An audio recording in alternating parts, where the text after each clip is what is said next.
Racing isn't easy, but experiencing it is. iRacing puts you in the driver's seat with the industry's leading sim racing game. Drive on laser scan replicas of the greatest racing circuits from around the world.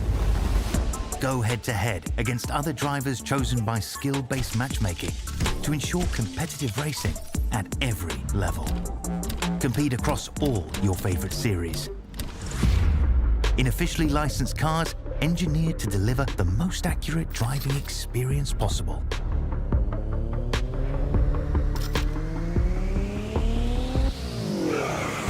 Join a race or host your own with players from across the globe. Race against the computer or in a league with friends.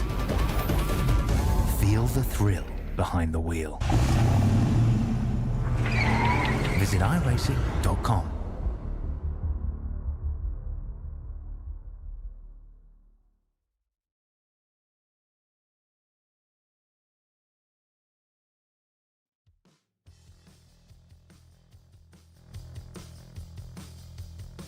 Thanks for joining us on SimSpeed TV. Getting ready right now for the Racecraft Summer Elantra Championship.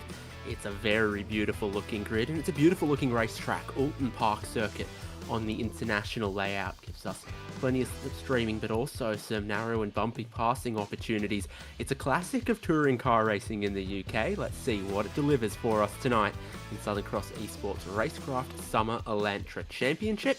With thanks to partners Racekraft and Sudspeed. David Haynes here with Brady Baldwin, Jay Kennedy on the cameras, replays, all of the graphics. Well, how are we feeling, Brady? Yeah, feeling great, David. First round a couple of weeks ago was an absolute belter at Okayama. Some fantastic racing all throughout the field.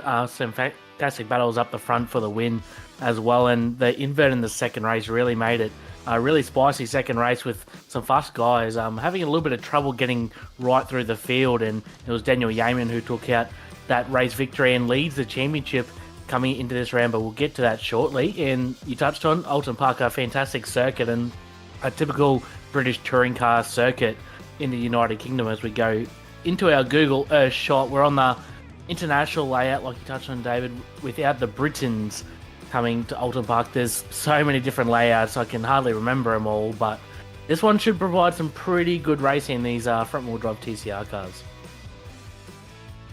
Yeah, without Britons, we're on the Brexit layout of Oulton Park. This is the map of it. It's the full length, but without the silly little chicane that breaks up that beautiful back straight run. So you've got turn 1 downhill into 2 and 3. Island Bend, always a tough one to go flat out side by side through there, and it leads you into a big braking zone at the banked turn number 5. It's your exit out of there where we're going to see a lot of the passing take place, I do suspect, heading back up the hill flat out towards 7, 8, 9 at Knickerbrook and Hislop. And in that area of the track there are some very unforgiving tyre bundles as well. Expect to see them either get moved or move the cars. You head back uphill, it's narrow through Clay Hill 11, 12, and then the final corner, deceptive. There's this big dip between there and the checkered flag. Slow pit lane here, but a very short one. That's something the drivers are going to need in the third of the 3 races. Let's take a look then at what kind of racing we have ahead of us. It's 3 races. That 15-minute qualifying is underway right now. Sets the grid for race 1, which sets the grid for race 2. And then a reverse top 12 for the 30-minute race 3 with that compulsory pit stop. So an hour of racing heading our way. And with a grid this size, Brady, I dare say I would want to be qualifying up front. Let's look at the championship. Yeah, Daniel Yeaman, we touched on earlier, won the second race at Okayama a few weeks ago. Will lead the championship over Damon Mulqueen for Synergy Sim Racing by just 13 points. And then another 7 back to Sim Racing entry of Ewan Baker and Simon Zoman, Locke and Capel rounding out the top 5. A lot of these guys featured at the front of the field all night long in round number 1. The top 10 ran out by Kyle Ridley, Brady Stanley, John Merritt, Rick Kozestov and Tyson Handmar. Some very handy steerers in these TCR cars, and I certainly think these guys will be back up the front once again tonight. There's a few other guys early doors in qualifying that are putting some really good lap times down on the board. Yeah, more than 40 Hyundai Elantra TCR cars out there at the moment, and Rick Kuznetsov finds himself up top by 16 hundredths of a second. I'm not that great with fractions, to be honest. I'm pretty sure I got that right. It's not much over Damon Mulqueen and Lachlan Capel, so some familiar names up front, but only 19 drivers of the 40 have a lap time yet at the moment. If you were going to, say, in a qualifying session like this, go off track and have your lap time deleted, where would that be happening? Most likely, probably at turn 1. It's a very narrow exit on turn 1 if you run just a little bit wide, which is very easy to do in these front-wheel drive cars. Fortunately, I've got a lot of experience in these cars racing with my teammate Damon Mulqueen and for these other guys I've raced against. They got a lot of push in the front end, especially on colder tyres, so expect the times to get faster and faster throughout the session as Daniel Yeaman goes to the top by a massive margin. 6 tenths, then Ewan Baker and John Merritt jump him as well. So, like I touched on, the times are getting faster and faster throughout the session. Very narrow track, like you touched on, David, so probably very easy to get an off track on this circuit, as we see Damon Mulqueen in the 42. He was P1 about a minute ago, now he's P10, so seen him get held up just a little bit on his last lap, so we'll see what he can produce on this next flyer. Here's a look at Vinnie Nguyen, and a very informative little look it is to let us know that he's racing in VR at the moment. So looking around, all around the circuit, and decent looking wheel rim on as well. How's that working out at the moment? No lap time just yet, a 1:43.9, but as you can tell, there is quite a bit of traffic out there as well. Yeah, 100%. It's very easy to get caught up, especially with 40 cars around such a small circuit. It's very easy to get balked on a lap, as we're on board with Ricky in the 36 up on the wheel in that beautiful rig, and looks like he might be encountering one of the drop bear cars on his flying lap. And just over 8 minutes remaining in the session, still Ewan Baker up the top, but like we touched on, these cars are going to get faster and faster throughout this session, so expect the times to drop probably to the mid 39s, maybe even the low 39s, as Mulqueen goes quickest with a 39.6. So here comes some more pace from the 42, and Dan Yeaman, currently P5, just got dropped down to P6, and he does another lap, doesn't improve on that lap for Yeaman. It was actually an off-track lap, so he'll be pushing on once again to try and get another lap with a bit over 7.5 minutes remaining. As Ewan Baker, 39.5, go to the top. Yep, Ewan Baker to the top once again. Heard from race control just as we were getting into this session that Ewan Baker will have a pretty big smile on his face, because he's also been drawn in the prize for a $50 iRacing gift voucher as well, so that'll keep him racing or buy him a bit of new content when that comes out shortly. So we'll be happy about that, but he's also going very, very well in his front-wheel drive touring car. And I think what we're seeing in a 15-minute qualifying session like this is that on a cold track, the tyre warm-up does mean you get a couple of laps into your run before you hit that peak. Famously, the rear tyre temperature is a bit of a pain in these cars.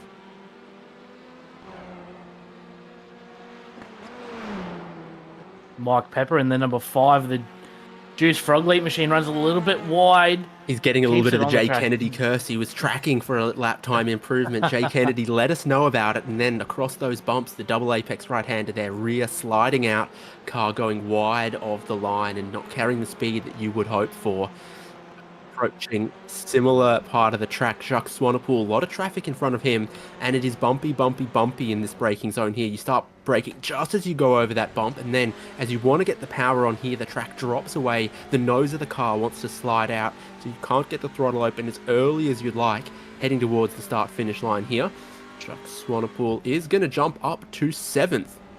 So yeah, an improvement to be found in a little bit of slipstream and a little bit of the traffic here as well. Ewan Baker's still up top from Damon Mulqueen and Rick Kuznetsov. Yeah, it wouldn't surprise me if these guys are getting a little bit of draft assistance on that long back straight, especially in these guys with a fixed setup. You got to try and get any little advantage that you can. Everyone's on the same setup, so it's a very level playing field throughout the 41 car grid, I believe we have. So lots of time left in the session, David. 5.5 minutes still remaining. Still Baker, Mulqueen, and Kuznetsov, the top 3, as we're on board with Vinny in the VR, currently P20, believe that's Reese Gardner just ahead of him. Gets out of the way of the 37. He's come up to turn number 13. In the downhill section here is very, very technical. The car doesn't really like getting through there, especially in the front-wheel drive car. Seems to get a little bit of push on the exit of turn 13. He'll complete his next up. Will go faster, and he'll go to P number 19, so +2 there for Vinny. John Merritt in a bit of traffic here, maybe in a spot of bother. Sitting 5th at the moment. Coming around this part of the lap here where you go, do I take the first apex? Do I take the second apex? Do I try to take both? And again, the total elevation change, not great in that part of the track, but so many little bumps and bumps and bumps here on the way into the braking zone. Shouldn't be any trouble to see out this lap for John Merritt. He goes through Deer Leap and up towards the start-finish line, past where the pit entry is that they hopefully won't need until race 3. And where is that going to take him? All the way to the top.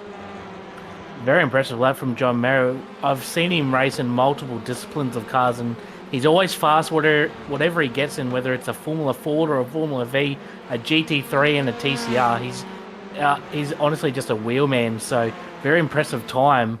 Half a tenth in front of Ewan Baker, so it's going to take some beating, but we've still got 4 minutes remaining, and the reigning champion of the Southern Cross ESports League, the number 1 of Rick Kuznetsov, on another flying lap, so still a lot of time left to go, David. It'll be a hard cut-off at the 0 timer, so only probably two more flying laps left in the session for these drivers. Yeah, and a purple sector or two coming through earlier on in this lap for Kuznetsov. Dropping off a tiny bit right here, but still always a chance to improve all the way to the line. Uphill, that's where you hope for that turbocharged power. I don't think it'll be this lap though. Tiny tap of the brake pedal there, tiny bit of grass getting kicked up. If this is your quickest lap, you'll know that there's still a lot of time left out on the table. So looking to be pushing on past 160 kilometers an hour towards the final braking zone of the lap.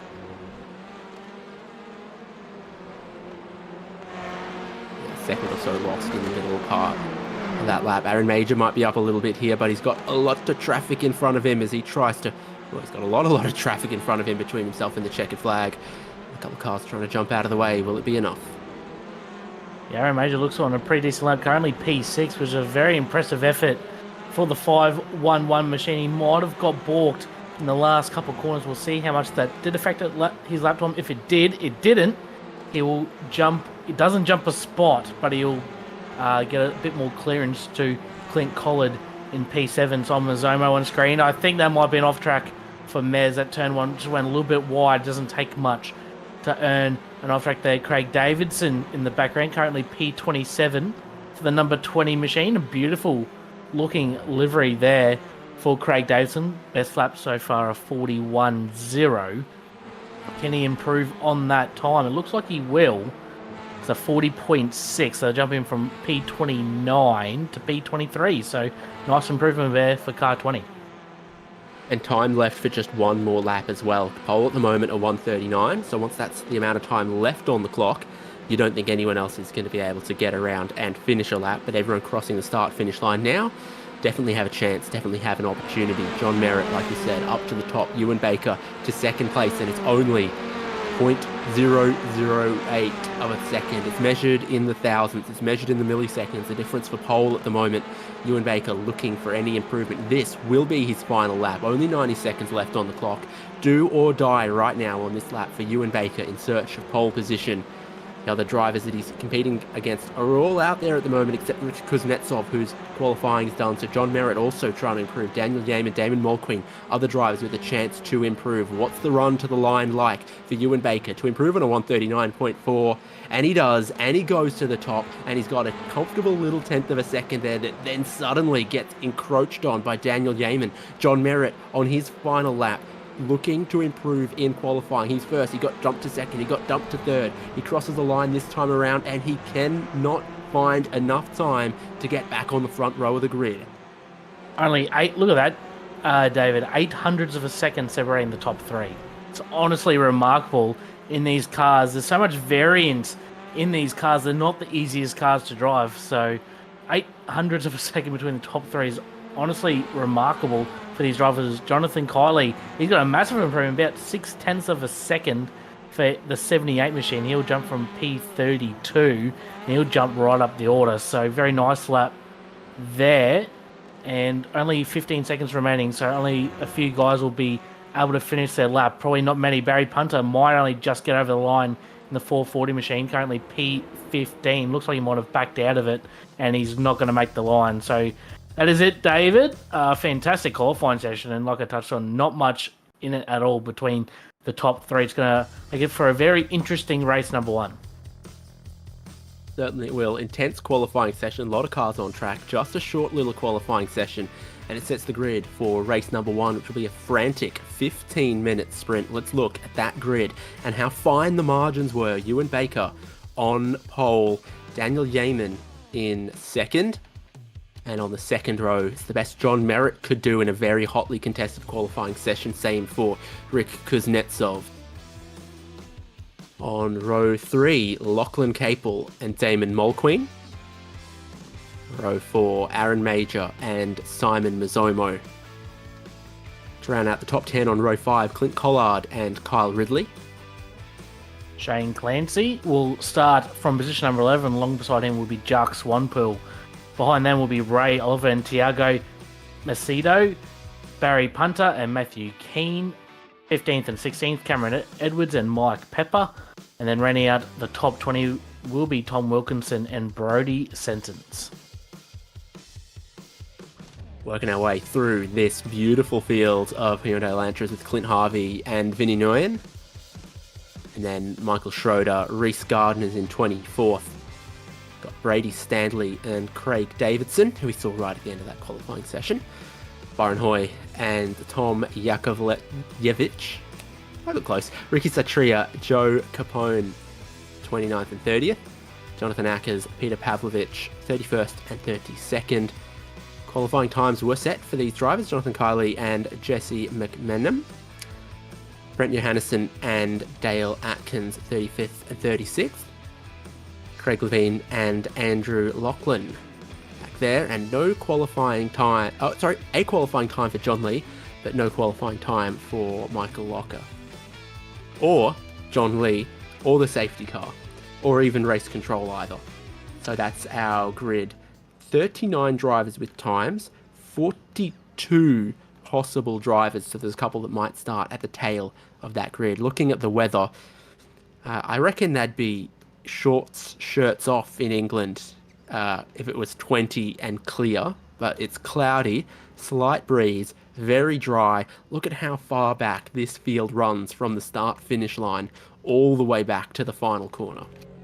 Well, you see Brian Borg's in 42nd position, and he's at turn 13. That's how far back he is. So you have to drop the clutch with a bit of right hand down to get this one underway. He would be. He wouldn't even see the start-finish line. So it's probably not the best positioning for Borgie from the back, but we'll see what he can do as we're only a few seconds away from going lights out, David.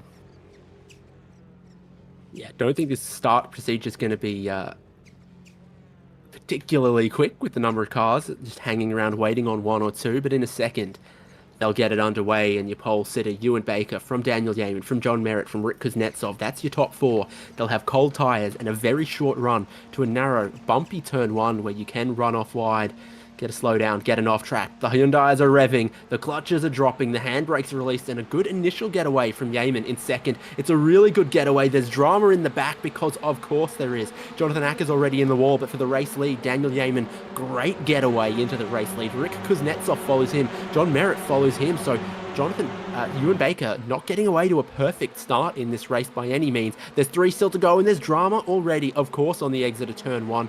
Looks like Southpaw Racer might help someone else off, and Craig Davidson doing a little bit of the mowing here through the sweeping turn three, cascades off camber, tight on the exit. The field goes, and they start to close back in on Daniel Yeaman.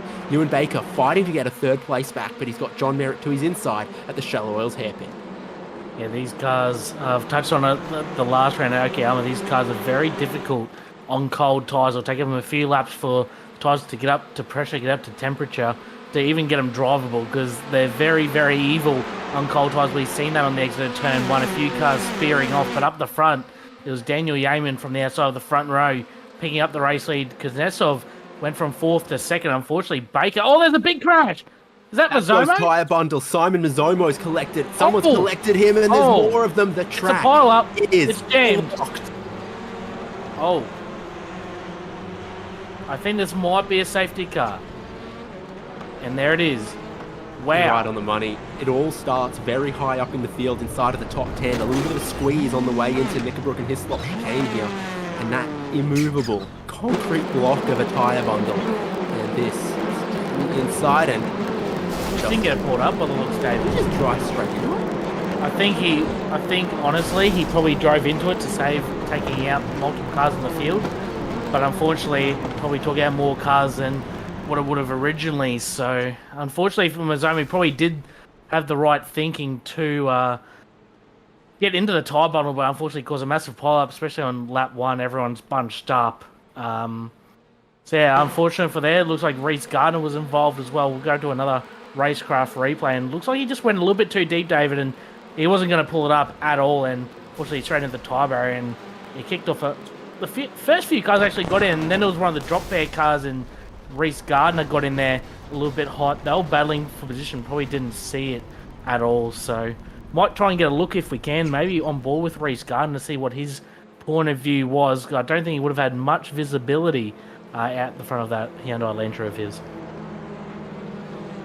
An exciting opening lap for him as well, as he was sort of door-to-door tyres interlocked in the exit of turn number 1 as well. He's heading down the hill here.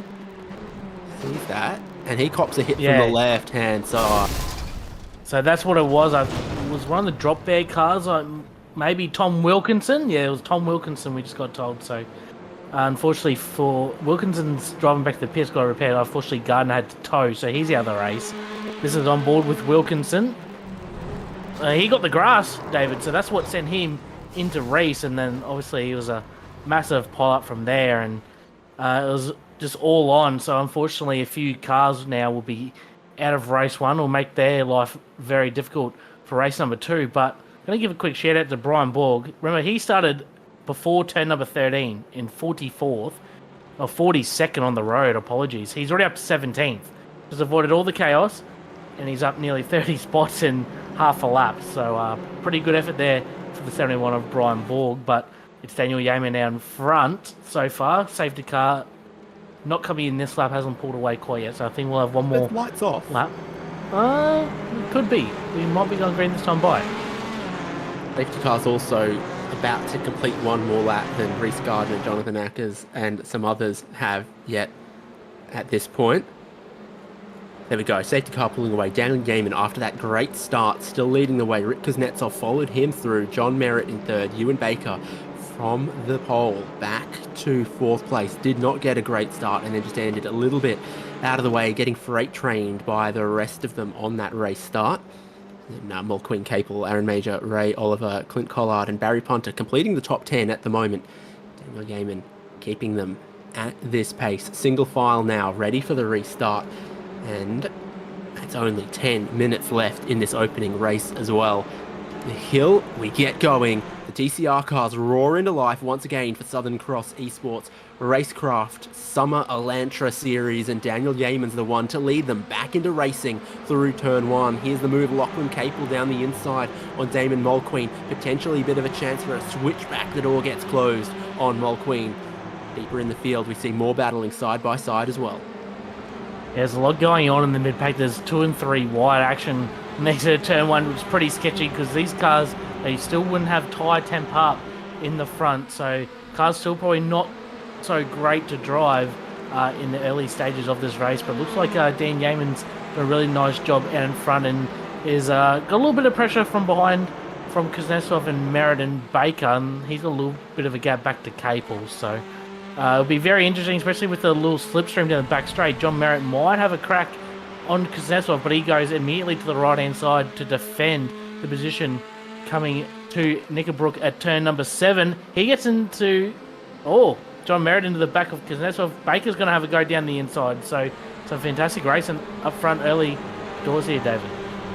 Yeah, John Merritt had a really good sniff of it, got on a super aggressive line, and Ewan Baker tried to go all the way around. Now the two of them, having slowed themselves up, have Lachlan Capel with a massive run coming up the hill, hoping he can get to the inside, but he can't quite the next section of corners. It gives Daniel Yeaman and Rick Kuznetsov a lot more space up at the lead, but back here you've got Barry Ponter, Cameron Edwards, Matthew Keane, more side-by-side action in one of the places you don't normally see it, and oh, there you go. Oh, that's a big one.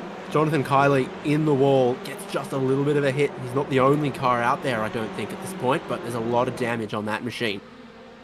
Yeah, there is a lot of damage on the 78 machine. He's requesting a tow, so I think we might have another safety car here, David. Unfortunately, we went safety car free at Okayama, and already in race 1 we do have, and he's been actually cleared to tow, so we won't have another safety car. And we do have a penalty coming through for the 87 of Jonathan Akers for the race start. So he'll have to serve a drive-through penalty in car 87. But back up front, Ewan Baker applying a lot of pressure to the back of John Merritt. Lachlan Capel is looking pretty pacey in behind him, and Damon Mulqueen right there too. Looks like the top two have sort of checked out just a little bit. And Ewan... Oh, there's another car off. The Barry Punter in the 440 machine has gone off at Shallow Oil's corner at turn 5, and here comes Capel down the inside. It's going to be a very bold move if he can get it done. There's contact in the rear bumper. They keep it going. Surprisingly, escorts Ewan Baker a little bit wide. Ewan Baker comes back across and back onto the racetrack. This is backwards from Ewan Baker in 4th position at the moment, looking at Lachlan Capel, looking at Damon Mulqueen, causing a little bit of a cork in the bottle at the moment. And these cars are dropping almost a second back from Merritt in 3rd. He's trying to hunt Rick Kuznetsov, who's getting pretty close to Daniel Yeaman at the lead of this race, and we're already halfway through race 1 of 3. It's Capel in 5th, trying to move up through the grid and being relatively successful at it so far, but not easy sailing. no, it's definitely not. It's probably not the easiest track to get moves, genuine move done. Definitely turn 1's probably an ideal place, and then at turn 5, and then if you're very bold at turn 7. So there's another juice car for Jesse McMahon. Unfortunately, he's facing the wrong way on the exit of turn number 13. So he'll have to wait for the field to go past. And unfortunately, rejoin way down the order. We will get a Racecraft replay of the incident. Comes up to turn number 13. Unfortunately, just steps the rear out. Unfortunately, all on his own. Turning into the corner already, bit of a check up in front of him. He doesn't get on the throttle, he has to stay on the brake, and the car rotates out from behind him. Here's the battle for the race lead. Pressure is on Daniel Yeaman as Rick Kuznetsov gets a good run out of the turn 5. Shell Oil's hairpin onto the longest straight, the longest slipstreaming opportunity, but down towards a corner that we've already seen can cause chaos and carnage and damage, because you really cannot afford to hit those tyre barriers. They are nailed in, concreted in. They are immovable. Rick Kuznetsov gets a good run up the hill, but we talked about it. It's a bumpy track. It's a narrow track. Even when you go, oh yeah, got to the throttle a little earlier out of this corner, no guarantee that you can pass. No guarantee you can get to the inside for the next corner, and you don't want to make a messy move. No, certainly not. You've got to be pretty bold to get a move done, especially through the technical windy section at the end of the lap. So looks like Rick's just going to sit on his rear bumper, try and maybe force Yeaman into a mistake. We just got over 5 minutes remaining, so this first race has gone by very, very quickly. Lost probably a lap or two with the safety car, and the top 4 was really bunched up at the front of the field, and it looks like Capel's just dropped off the back of Baker just a little bit. So, and Ewan Baker actually sets the fast lap of the race at 39.6, and definitely clear of the guys in front of him in terms of pace. So we'll see if he can maybe mount a charge onto the back of John Merritt in the closing laps. Kuznetsov's not much worried about track limits on the exit of turn 3. He's worried about carrying as much speed as possible, and he gives Dan Yeaman just a little bit of a bump before sweeping turn 4 and then into the braking zone at turn 5. Your top 4 are coming close back together, and you can see it's kind of a top 7, and then they're battling Ray Oliver and Clint Collard over 8th and 9th there.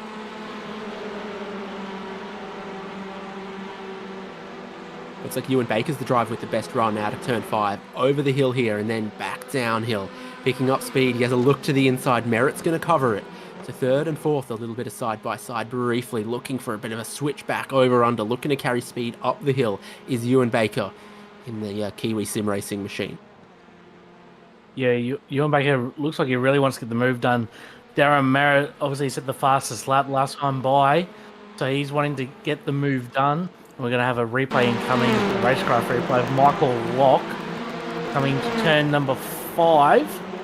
Gets a big touch in the rear. Unfortunately, that's going to send him off in massive contact with the outside wall at turn number 5. So, unfortunately, that'll probably be Michael Locke's race done with that terminal left front damages. We've got 3.5 minutes to go, David, and still unchanged out in front. It's Yaman Kuznetsov, Merritt, Ewan Baker, and Lachlan Capel for top 5, but it's all very tightly packed. Only 1.4 seconds separating the top 5. And these guys are doing 1 minute 39s. The rest of the field's doing 1 minute 41s, 1 minute 42s. There's a couple of 140s in there. This is some of the moves that have been made through the race. Brian Borg's around the outside there, is he not? My word. With Jacques Swanepoel, Barry Punter, 15th, 16th, 17th battle going on here. We've tracked the progress Brian Borg's made so far in this race from the back of the grid. He got to, 16th at the end of lap 1, and now it seems to be about how high he's risen. Yeah, there's a big move down the inside. The 411 machine that's Clint Collard and Ray Oliver. Ray Oliver going for a massive inside bomb at turn number 5. That might get caught into race going control. for the race lead, and he's going to try to get it, but he runs in deep around the outside. He's going to have to escort Daniel Yeaman a little bit wide. I don't think there's any passing here that isn't touring car style stuff. Still side by side for the race lead heading up the hill, and it means they're side by side, the row behind as well. John Merritt and Ewan Baker side by side. Lachlan Capel watches on, but they turned each other for 3rd and 4th, and John Merritt goes hard into the wall. That is a big contact for the 64 of Merritt. Unfortunately, in the guardrail, and looks like I'm trying to have a look at the incident now. I'm not sure. I think Ewan Baker looks like he came across just a little bit on John Merritt, and unfortunately sent him into the wall, and that's pretty bad damage to the 64. The race will continue out in front. This is the replay of the move from Kuznetsov, and Yeaman bombed it in at turn number 7. Yeaman tries to go around the outside of 8, which will give him the inside for 9. This is absolutely brilliant TCR racing. And on the exit of turn number 10 into Clay Hill, this is the contact with Baker and Merritt. Looks like Baker just comes across to the left just a tiny bit, gets in the right rear corner of Merritt, sends him flying into the tyre barrier. White flag hasn't waved for them just yet. Touch and go, but I suspect it probably has. Dan Yeaman leading Rick Kuznetsov, Lachlan Capel, Ewan Baker, Damon Mulqueen, and Aaron Major. They will get actually 2 more laps in this. It's going to be super touch and go. You can see there's a minute left on the clock, and they're kind of a third to a half of the way around the lap. Reaching the danger zone of the racetrack once again, Rick Kuznetsov again wants to have a look at Daniel Yeaman, and as the leaders battle, it closes up the drivers behind. Lachlan Capel now up into 3rd, Ewan Baker in 4th. The group behind, they've had a couple of cheeky little moves back and forth between Ray Oliver and Clint Collard. They're going to maybe have it again. That's a little more than a cheeky move, but the old just mash the throttle, he finned out flat out in a TCR car. Brody Sentence will stay in 11th for the moment with Mike Pepper in 10th. Race leaders are looking for the white flag at the end of this one, and you can see from the clock how close it'll be. Kuznetsov sitting in 2nd, just a car length back off Daniel Yeaman. Yeah, Kuznetsov's been trying his heart out all race long, trying to get past the 85 of Yeaman. The drivers will get the white flag this time by as the clock kicks over to 10 seconds left in the race. And Daniel Yeaman has held on strong all race long, runs a little bit wide at turn 1, but so does Kuznetsov. The battle in behind them for P number 3 is brewing up too, between Capel, Baker, and Damon Mulqueen. I've been very impressed by Aaron Major as well in P6. He's stayed right with this lead group, all race qualified in 7th. I don't remember him being this high up at Oklahoma in race 1, so that's my standout for race 1 so far. As Baker has a little look at turn number 4 at Island Bend, he'll be very brave to get something done at turn 5, and he'll slide in behind Capel, as Kuznetsov had a look down the inside too. But the all-important run to turn number 7 down the break straight is brewing. Looks like we might have a battle for the lead and battle for P3 here, David. Capel got one drive wheel from the front out in the grass as well, so not a great run from him. Kuznetsov in the slipstream as it builds at high speed here. But you've got to be all the way alongside to really stand a chance here. You're just trying to force a mistake out of your rivals. Ewan Baker's trying to force one out of Lachlan Capel. Rick Kuznetsov's trying to force one out of Daniel Yeaman. Maybe drivers like Damon Mulqueen are just hoping for it all to kick off in front, and that's what just might happen. To the inside, side by side, Rick Kuznetsov stands a chance of taking the race lead away on the final lap. To the double right-hander, he's on the inside and he's going to just give a little bit of door to Daniel Yeaman. They're both going to run off wide. Lachlan Capel will try to go through for the race lead. Ewan Baker trying to follow him to the final corner. Rick Kuznetsov just dropping back in a second. And more contact. Daniel Yeaman getting absolutely mugged on the final lap. Heading up the hill, Lachlan Capel is going to look to take the race 1 victory. And he is from Ewan Baker. Damon Mulqueen might have just snuck into third. He was side by side with Rick Kuznetsov there. What a wild finish to race 1, David. Lachlan Capel was sitting in P4 before that and comes out with a race win. So absolutely wild scenes. All the front of the field is still going on in the background for the minor positions as well, right down the back of the field. They're all off the last corner. It's Clancy, Byron Hoy, Peter Pavlovich, Brady Stanley, Tom Wilkinson are all involved. And, wow, race 1 certainly lived up to the hype, David. Some hard and fast action out in front and right throughout the field as well. And it was Lachlan Capel from position number 5 in the grid to take the win. But I would probably think Daniel Yeaman might be a little bit disappointed with that. It was really hard racing between him and Kuznetsov in the last part of the lap, and unfortunately, a little bit of contact with Mulqueen at turn number 13 sent him a little bit wide, and he'll have to set off a P6. But it was the 18 of Lachlan Capel in the ERT machine by just 1600ths of a second over Ewan Baker, with Rick Kuznetsov in third, Damon Mulqueen in fourth, Aaron Major rounding out the top 5, with Yeaman, Collard, Oliver, Matthew Keane and Kyle Ridley rounding out the top 10. Yeah, look at that. Top 5 covered by just underneath 1 second, and Daniel Yeaman will be making an insurance claim how much he got burgled on that final lap. Thiago Macedo in 11th, and then we'll flick through this one as they get ready to line up on the grid in race number 2 in this order. Brody Sentence, Mike Pepper, Chuck Swanepoel, Barry Ponser, Brian Borg, Vinny Nguyen, Cameron Edwards, Dale Atkins and Shane Clancy as the top 20. Byron Hoy, Peter Pavlovich, Tom Wilkinson, Brady Stanley, Rick Satria, Joey Capone, Tom Yakovlevich, Bent Johannesson, Andrew Lachlan and Michael Schroeder to 30th. The cars still on the lead lap with John Lee, Jesse McNamee, Clint Harvey, John Merritt, Craig Davison, Greg Levine and Reese Gardner. 2 laps down, Michael Locke.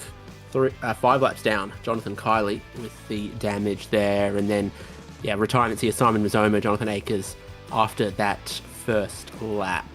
Lining up for race number 2, pretty well the same deal as race number 1 again. It's 15 minutes. It's a progressive grid from the finishing order of race 1. Yeah, certainly is. So it'll be Capel and Baker off the front row, and maybe a little bit of redemption for Daniel Yeaman. We'll go to another Racecraft replay. This is the final lap. This is Kuznetsov and Yeaman going at it for the lead.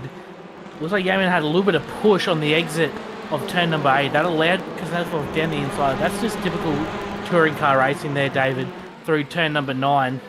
Side by side, up the hill through turn 10 at Clay Hill, through the tight and technical 11 and 12.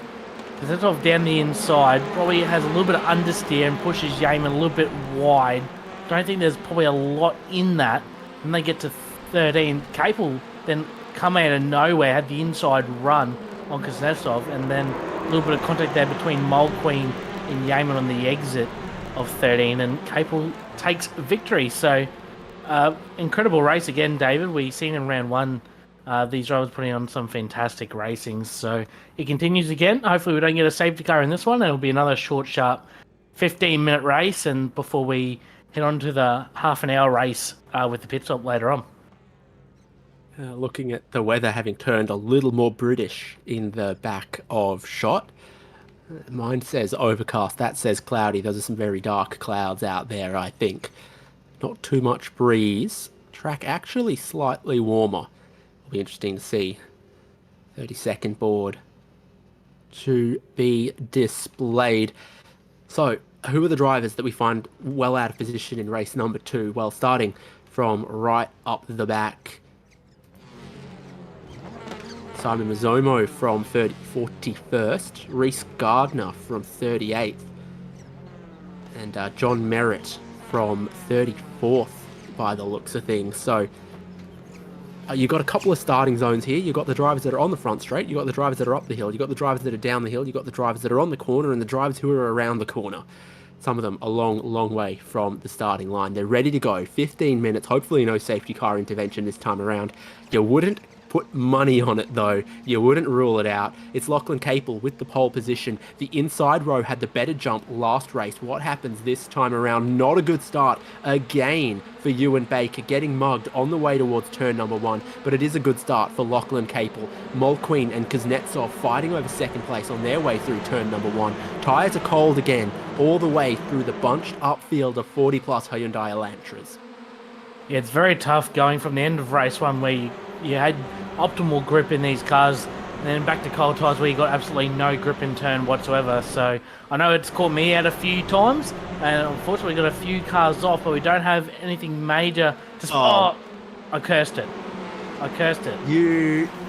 Yeah, alright. No, fair enough. So a big coming together on the exit of turn 3, the Cascades. On the run towards turn 4, you had Harry Hunter rejoining slowly, and then some other cars were 2-3 wide. I think no one wanted to lift, and it ended very poorly there, deeper in the field. Up front, I think we've had a relatively clean getaway from the race leaders, but, well, it's not until we get to the braking zone here at Knickerbrook and Hislops that we know we've really cleanly gotten through the race, because it's that squeeze 2 wide, 3 wide up against the tyre bundles that can cause so much problems.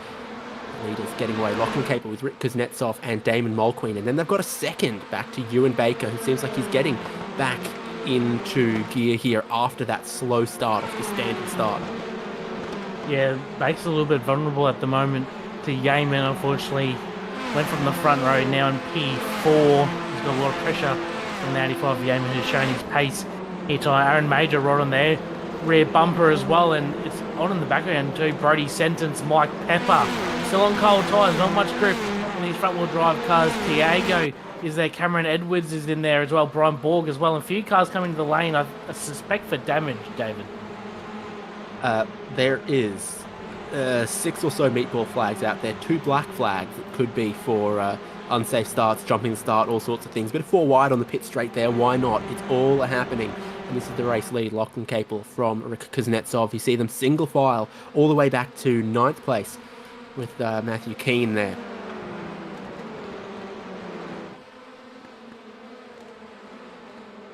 Taking a look at a replay of that turn 3 lap 1 incident. So Barry Punter gets, might do it himself on the cold tyres, gets helped around just a little bit. He's slowing here. He rejoins, he stays driver's left, and here comes the 2 wide, 3 wide squeeze that sends a couple of cars into the Armco, a couple back across, a couple launched into the air. It all, of course, kicks off from there as drivers deep in the field try to go full speed through the smoke, Ricky Bobby. Yeah, unfortunately, there's probably not much in there. It was a slowing car and just unfortunately contact that sent a few drivers into the pits with terminal damage. So, fortunately, how that's played out, but that is racing at the end of the day. Back in the background, that is Brody Sensors and Mike Pepper. They're going out in race number 1. They're going to continue their battle here in race number 2, battle for 11th place on the road. So, some really good battles all throughout the field. We've seen in round 1. No matter where you were, up front, in the middle, or down the back, as Mike Pepper down the inside. That's a big move. A little bit of contact on the exit with Sentence, and they'll allow Brian Ball to get down the inside on the front straight and have an ideal run into turn 1. Yeah, here comes this group, sort of 11th, 12th, 13th, and then the cars behind. Mike Pepper looks like he might be able to break away just a little bit once he gets some clean air, and Brody Sentence will battle it out with Brian Borg. Race lead again, nothing in it between the rear bumper of the Elantra of Capel, the front bumper of the Elantra of Rick Kuznetsov. I've been wondering, why isn't Kuznetsov making a move on the way into turn 5? Probably simply, it's a hard move to get done at turn 5. Just from prior experience with the banking, it actually makes it a little bit more difficult to get a move done there, because you can carry so much more speed into that corner, and especially the run through Island Bend as well. Your car's not settled at all, so to then try and get a move done at turn number 5 makes it very difficult, as Tom Wilkinson, the drop bear machine, unfortunately off the road at Island Bend. We might try and pick up a replay of that later on if we can. Still out in front, Kuznetsov and Capel going at it, and the second group of Mold Queen and Baker, they're charging along pretty well in behind them, and a little bit of a gap back to Dan Yeaman and Aaron Major, the next 2 cars. So little battle packs forming here in the top 6, David.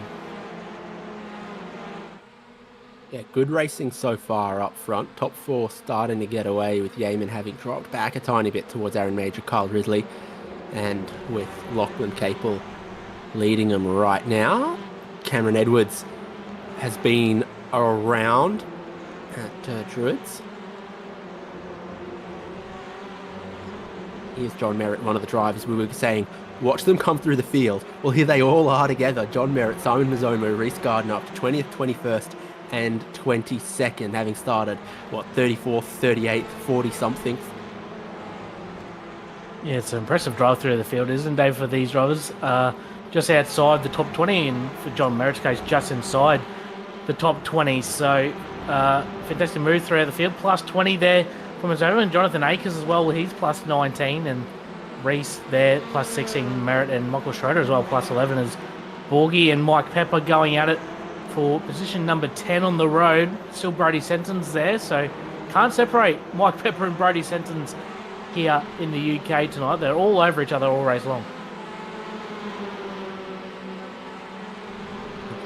They're battling it out here, just dropping away a tiny bit from the speed that Matthew Keane and some others have out front. Race lead once again getting a bit tight. This is getting a bit tight here in a 4-way scrap. Oh. That's John Lee. Unfortunately, he's a lap down, so he was just getting out of the way. But I've just gone to the lead pack, David. Mold Queen and Baker have closed right in on the back of Kuznetsov and Capel. So this has turned from a 2-way fight for the lead. Now it's a 4-way battle for the race win here in race number 2. Remember, the winner of this race will start position number 12 in race number 3, as Capel goes on the defensive massively against Kuznetsov, and that might leave him exposed to Mold Queen in 3rd. They all get through turn 1 nice and cleanly. So far, Capel will hang on, but Kuznetsov looks like he's got a lot of pace to burn. He might try and get the move done very shortly, or he might be exposed to Mold Queen and Baker in behind. Kuznetsov not afraid to give just a little bit of a bumper massage here and there, and Lachlan Capel feeling the need to get defensive, to defend his track position. Certainly a track where, you know, you can have a bit of either. You can have a bit of defense, but you can really, if you're going to make a move, start to have a little bit of a nibble.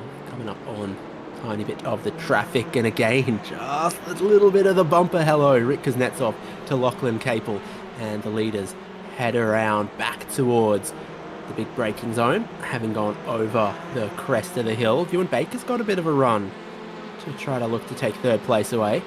And this is the final heat race before they get into the 30-minute feature. We've got that top 12 reverse grid. Every time there's a reverse something grid, you want to be in that top group. Kuznetsov's had a big mistake.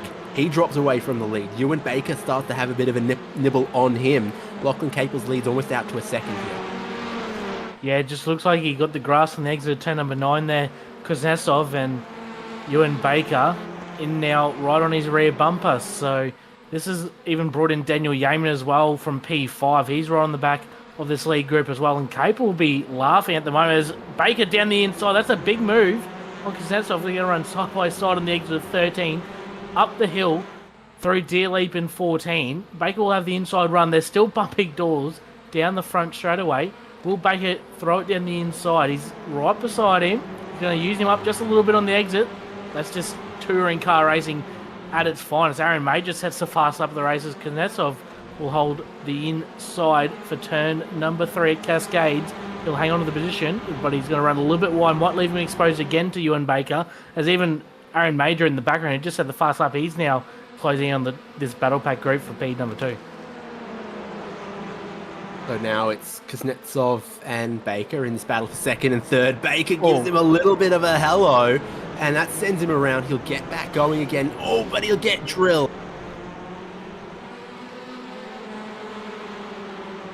Ridley coming through there and making a little bit of contact, potentially getting a little bit of damage. In fact, definitely getting a little bit of damage off the rejoining Rick Kuznetsov. It's Ray Oliver heads down the inside, and there is a meatball flag, mechanical black flag for Rick Kuznetsov, the amount of damage that he's sustained. Lachlan Capel now to a 2.5 second lead, and they're fiery over second, third, and fourth everywhere you look. Hyundai Elantra is trading just a little bit of paints around Oulton Park. It looks like Mulqueen's checked out in second as well. He's got about a second lead over Yeaman, who's now into third. Baker in fourth, who might be in a little bit of trouble for that incident with Kuznetsov, and Aaron Major into the top 5 in race number 2. I just got told between our break between race 1 and 2, his results at Okayama was 44th and 27th. So to be in the top 5, and that's just an absolutely impressive effort for the 511 of Aaron Major. Big step up in speed for that driver, and it's absolutely great to see that he's mixing up with some of the best drivers in the series. 5 minutes left. Lachlan Capel with the biggest lead anyone's enjoyed all night long to this point. Queen there in second. Yeaman taking the opportunity, the little bit of chaos at turn 5 a lap ago to sneak his way back up into the podium positions. Cost the leaders a little bit of time, and like you see, Ray Oliver not so far behind as he's come up into 6th. Kyle Ridley there still in 8th, just ahead of Matthew King. 12th place currently occupied by Brody Sentence, and Mike Pepper and Brian Borg ahead of him. So not looking like there's going to be much chance of Sentence dropping out of the top 12. Yeah, it looks like Sentence pretty safe at the moment for that 12th position. Has a nice little gap back to Tiago, nearly 2 seconds. So he looks pretty comfortable to start on pole for race number 3, which could be pretty pivotal because the track we've seen, it's hard. It's more difficult to get a clean move done around this track. So it'll be interesting to see how far up the fast guys can get in the final race. But Lachlan Capel's doing it pretty comfortably out in front. He's got really good car speed as well. And Mulqueen might be feeling a little bit of pressure from Yeaman and Baker. Here's Baker down the inside again on Yeaman. It's been a theme tonight. Ewan Baker's been very aggressive with his moves down the inside all night long. A little bit of trading paint on the exit of 13 there. And Yeaman will hold on to third for now. But starting to get a little bit of spicy out in front as Ewan Baker does set the fast lap that time by with a 39.9. Just under 3 minutes to go, and Centre's holding on to that all-important position number 12 here in race number 2. Yeah, Thiago Macedo wasn't any quicker on the lap they've just completed either. He's been in back in 14th place in the VR with Cam Edwards behind, who might be coming through the field a little bit, and was just a little bit quicker on the last lap as well, 14th and 15th. Battling there, and if that's where they finish, that's where they'll start the next race outside of the top 12 invert. Okay, here we go, 3rd, 4th, 5th. Again, just a little bit of leaning on each other between Daniel Yeaman and Ewan Baker. Ewan Baker changes from one side to the other, looking to get back down the inside at the next braking zone on 3rd place. He's got half a car. He's going to have almost a whole car as they turn in. Yeaman knows to just use him up a little bit there, and Aaron Major tries to come back into this fight. Does he get a bit of steering damage out of that? Nice save as well on the exit there for Aaron Major. He was all 4 on the grass and managed to get it back on the road as soon as he could and didn't lose position. Unfortunately, lost a little bit of track time to Baker, but all that battling between Yeaman and Baker there just allowed Mulqueen to skip away just a little bit on that lap. We'll have 2 laps to go this time by the 18th of Capel.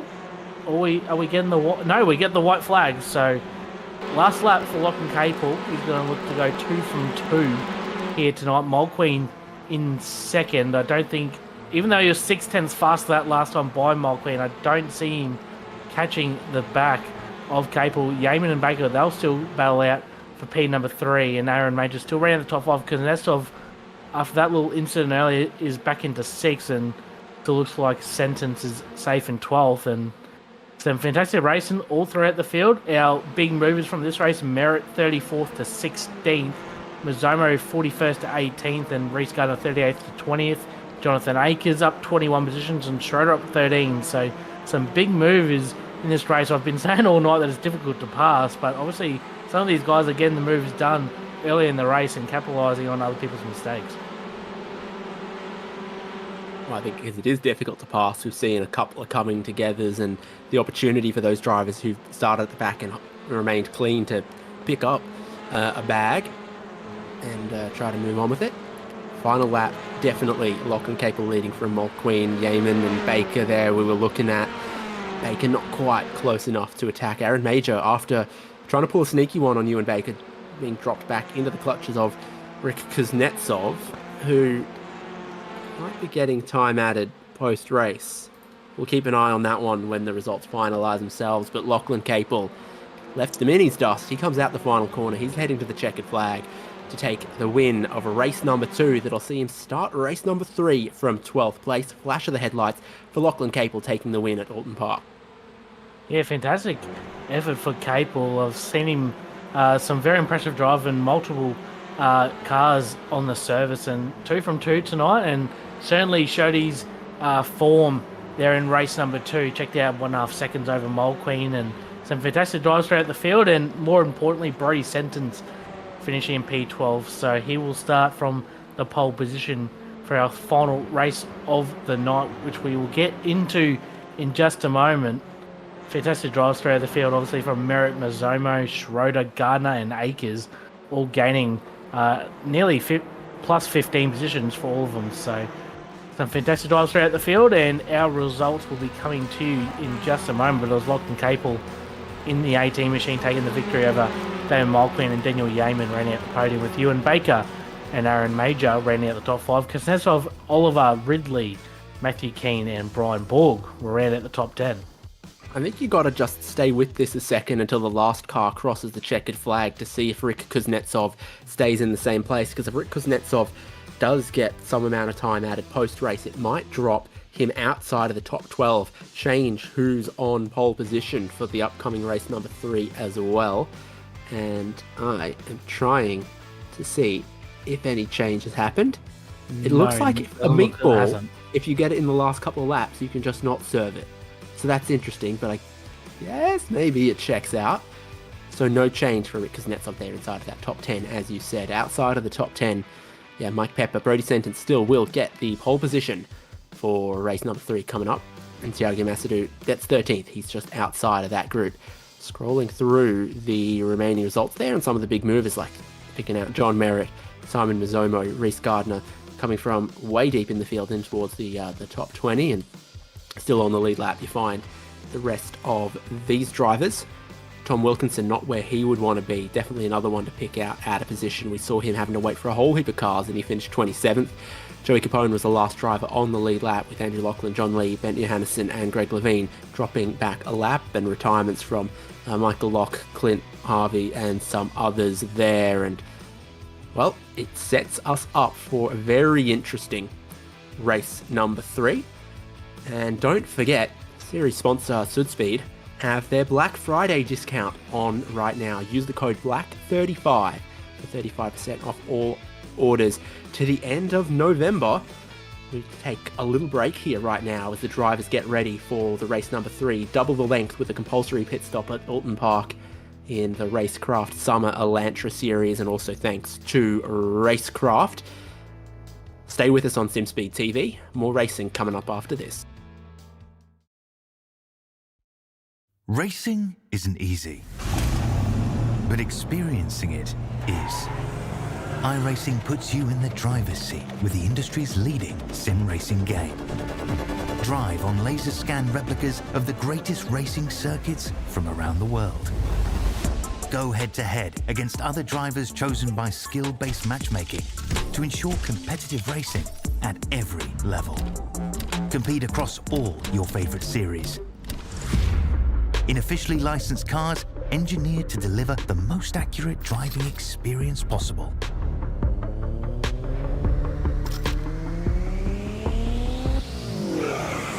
Join a race or host your own with players from across the globe. Race against the computer or in a league with friends. Feel the thrill behind the wheel. Visit iRacing.com.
We've had two absolutely frantic sprint races. Hopefully, the Racecraft Summer Elantra Championship settles into an interesting rhythm in the 30-minute race coming up now with a compulsory pit stop. We're racing at Oulton Park and we're bringing you all of it live here on SimSpeed TV.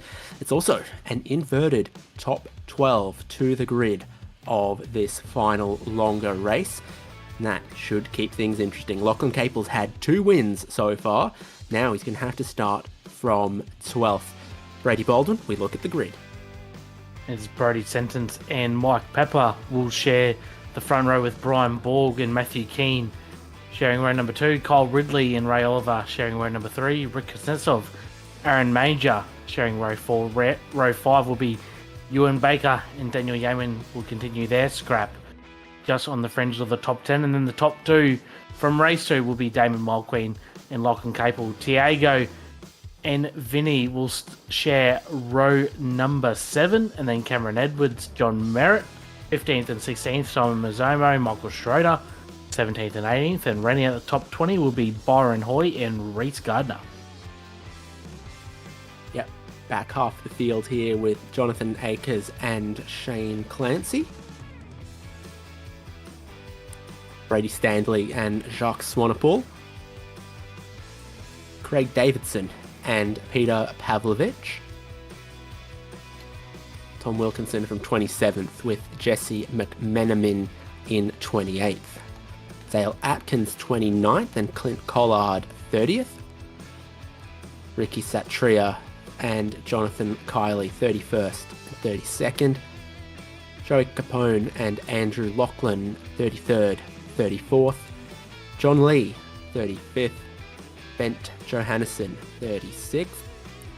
And then Greg Levine, Michael Locke 37th, 38th there. Clint Harvey and John Lee 39th and 40th.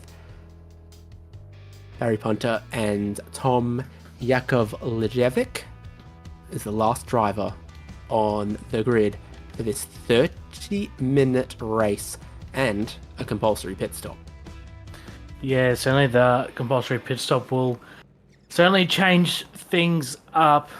We've seen in other series broadcasted here on SimSpeed TV that you can go either way. You can go pit as early as you can and take out the effect of the cold tyre and get your pit stop done out of the way, or you can go longer and use the benefit of the warmer tyre and pit later in the race, or you can just pit in the middle if you wanted to be different as well. So it'll be interesting to see the varying strategies in this race. Obviously 30 minutes long, we've seen in race number 2 there that we got a 9 laps in at 15 minutes. So assuming we'll probably get around 18 laps in this one. So be interesting to see the varied strategies here in race number 3 as the lights are about to go out, David. I'd take whatever strategy gave me a little bit of clean track. Lachlan Capel's going to have to be very, very clever if that 12th place start is going to result in another win for him at Oulton Park. Drivers revving, Hyundai Elantras ready to go towards Oulton Park's turn 1, and second place not getting away very well at all. Immediately getting swamped, but the pole sitter Brody Sentence, a great launch into the lead of the race, and there's carnage already in the back of the field. Cars being sent into the wall. Cars running wide on the exit of turn number 1 as well. Yeah, it's a lot going on in this race. Right in the back, there was some major contact into the front straight wall.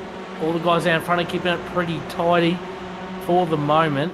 A lot of side-by-side action coming into turn 4. It's probably not the place to go side-by-side, especially on cold tyres. Very dark out there on the track as well. Brian Borg, good start, up 1 spot. Ray Oliver, good start, up 3 spots into 3rd place at the front of this race. The quick starting drivers on the cold tyres making a little bit of progress already. You can see Ewan Baker there right in behind Daniel Yeaman, and the track's almost blocked again at turn number 5. We've had a car around the field, filter one side, then the other. We stay racing for the moment. The carnage not yet done. It's still kicking off back there. 18th on back, your top 17 getting away in this race. Looks like Brian Borg going for the race lead early here as well, up the hill, trying to sneak his way to the inside. Ray Oliver got a little out of shape there in 3rd as well. Borg demanding the inside, demanding the race lead. Still 28.5 minutes of racing to go. Brian Borg goes to the lead. Borgie does take the race lead over Brody Sentence. Lachlan Capel, we touched on, has got to be pretty precise on how he gets through the field. He's already up to 8th from position number 12. He's going to be under 5 from Yeaman and Ewan Baker. Borg runs wide, way into the grass, and he's going to lose the lead. Brody Sentence goes back and gets turned, makes contact with the Armco, spears across the track, and for the second time on the pit straight, there's drama and chaos and damage in just 1 lap. What happened to poor Brody Sentence? He's got nothing, no power, going nowhere. I think this might be a safety car since he is right on the track, and I'm just trying to pick up replay. He did touch the grass on the exit of turn number 14. Looks like he just come across a little bit too far into the side of Brian Borg, and there is the safety car. So we'll see if any of these guys come into the pits. You'd assume they would serve their pit stop under safety car, and we just got told pit window hasn't even opened yet, so these guys won't be able to pit just yet. Again, at what happened for the lead. Brian Borg gets down the inside. He does run a little bit hot though, trying to take that position. He has to come across defensive to the final corner from the narrowed entry into the final corner. No front grip yet. He runs out, he slides wide, and he's all the way out into the grass. Brody Sentence, full power, comes back up the hill, and I feel like he's just middle of the road. Honestly, I feel like Borg comes across on him a little bit. Yeah, it's going to be an interesting call for race control to deal with that incident, especially ending Brody Sentence's race. Few guys have come to the pits to repair damage from lap 1, so they won't be taking their CPS. They'll just be getting their 1 fast repair for the race, coming back out at the back of the field. Safety car is currently waiting at turn number 3 for the field to catch up. There's another angle of it. It's a bit of a 50-50 call there, David. Looks like Centre's sort of followed the racing line coming to the left, and Borg maybe a little bit right, so will be an interesting decision for race control to call. Brody Sentence has been given the clear to tow as well, so the field will be under the control of the Toyota 86 safety car. Lachlan Capel, we're up to position number 6 from 12th, so big charge through the field for him so far, and he's got a little bit of breathing room to the likes of Daniel Yeaman and Ewan Baker in behind. So Ray Oliver leading after all of that. Mike Pepper, Kuznetsov up into 3rd here, and Brian Borg sitting in 4th. And we talk about Kyle Ridley 5th, Lachlan Capel, half of the work done already to 6th place. Matthew Keane, Daniel Yeaman, Ewan Baker, Aaron Major, the top 10 at the moment. Damon Mulqueen just outside of it, not able to make the same progress that Yaman, Capel, or even Rick Kuznetsov were able to do in the opening part of this race. Who else is a big mover? You got 17th, 18th. Brady Standley and Jacques Swanepoel each picking off 6. Clint Collard, 7 positions gained to 23rd. Taking a look again at the race start. Someone doesn't really get away at all, and that looks like probably Tom Wilkinson slotting his way through the middle. Then 5 wide is, of course, going to end well on the race start. It doesn't.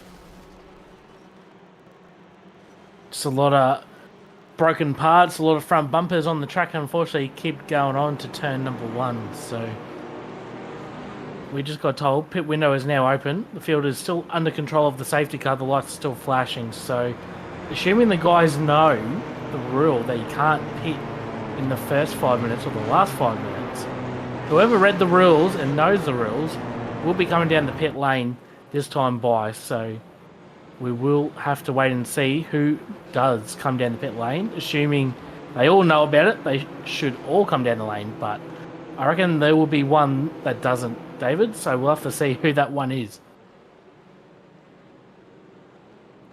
Then, of course, lights still on the safety car, so still under safety car for one more lap as well, makes it even more tempting to do it now.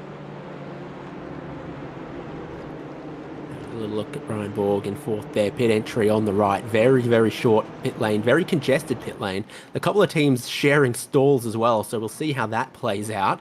Everyone so far heading in to the pit lane with a speed limit of 50 kilometers an hour. Looking for where on earth your crew is. I think every pit stall is probably doubled up. Certainly, and Brady Stanley's actually stayed out on track. He's the only one that I can see. No, there's actually a second car. There is a few guys out there that have done. Ray Oliver has come out in front. This looks very quick. Ray Oliver didn't go up on the stands. And, there's carnage behind the safety car on the exit of turn 1. There's a little bit of controversy happening. Apparently, there was a few cars leaving pit lane while the pit lane was closed.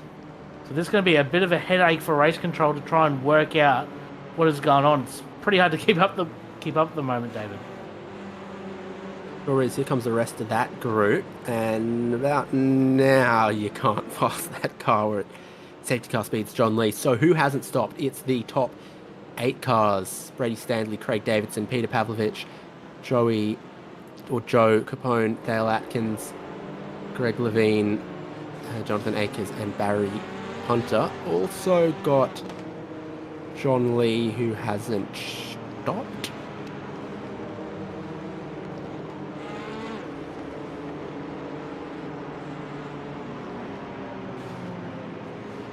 There's a bit going on in the background here with cars exiting the pit lane. This is a replay. Someone going wide at turn number 1. Then a massive checkup. This is John Lee. Massive checkup. Oh, so there's contact under the safety car. It's a bit of a rarity there, David. Unfortunately, we've seen it here tonight. I mean, a few of those cars, obviously, they were in the 30s and 40s of positions.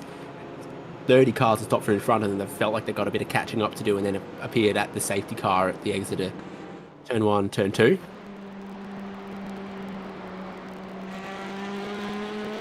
I mean, I feel like you got a pretty damn good view of where the safety car is there. It's not around a blind corner.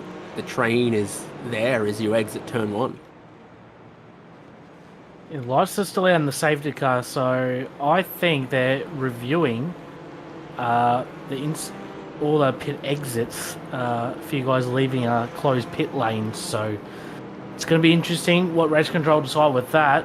We were told that we're going to go lights out this time by, but obviously race control looking at a few more things, so we're going to stay under safety car for at least one more lap around Oulton Park. It's not just a safety car, it's a SAFT car. SAFT? SAFT. Ah, yes, I see that now.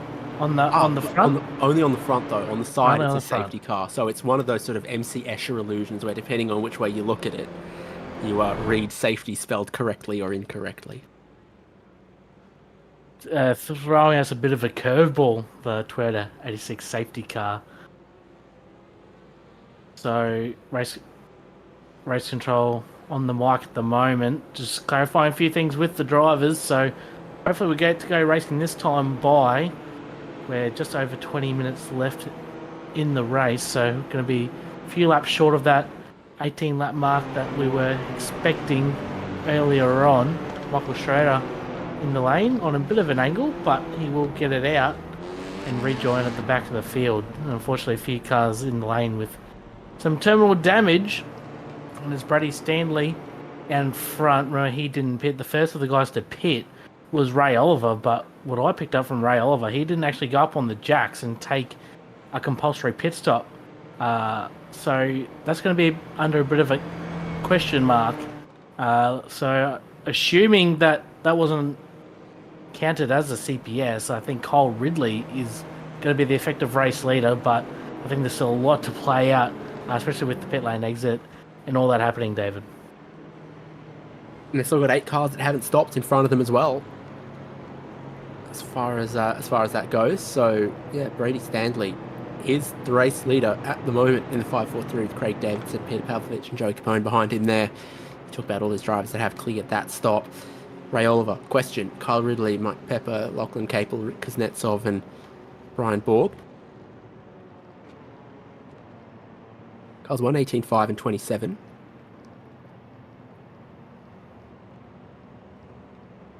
Will have to redress their positions as they exited a closed pit.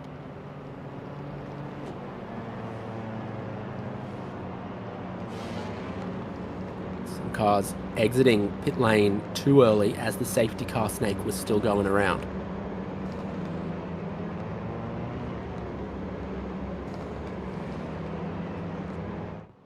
There's a little bit of confusion going with a few of the drivers, I think, David, so we'll see what happens. Like you said, a few guys have been told to redress positions. I don't think that has happened quite yet. I think just a little bit of clarification. Looks like they're pulling over now, so it was Ridley, Pepper, Capel, and Kuznetsov.